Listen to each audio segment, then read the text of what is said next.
Iran's Supreme Leader Ayatollah Ali Khamenei has been killed in a major coordinated attack by US and Israeli forces. The strikes in Tehran have been met with fierce retaliation from the regime as it vowed severe punishment, launching missiles and drones at countries across the Middle East. US President Donald Trump says the military action gives Iranians the greatest chance to take back their country.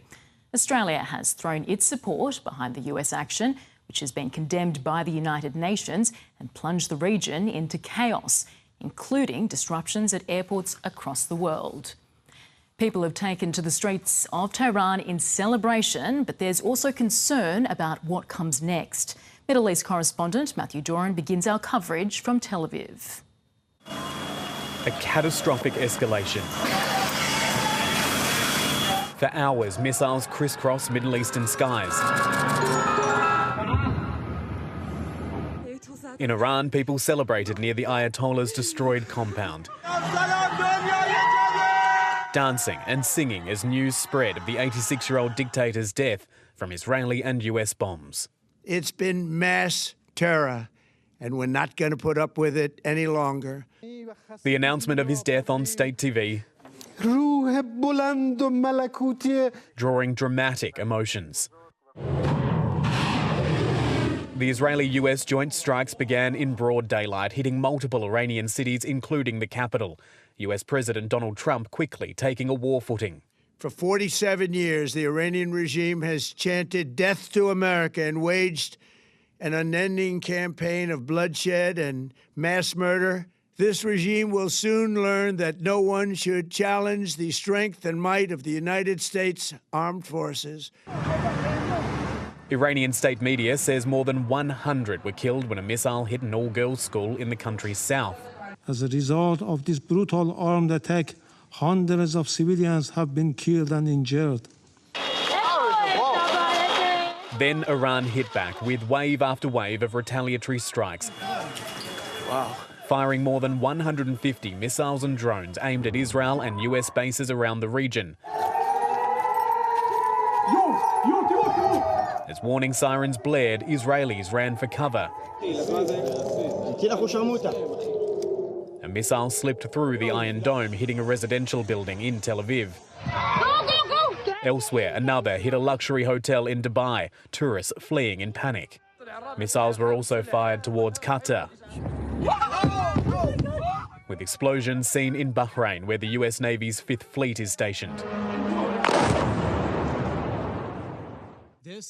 An emergency meeting of the UN Security Council has been held, with the Secretary-General saying the US, Israel and Iran have broken international law. But Australia has thrown its support behind the Israeli and US action, while making it clear it played no direct role.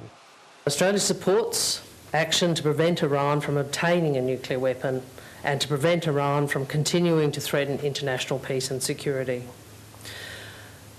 Obviously, Australia did not participate in these strikes. It is clear they must never be allowed to develop a nuclear weapon. That remains the primary aim of the United Kingdom and our allies, including the US. Israel says it hit hundreds of military targets and warned there are more strikes on the way.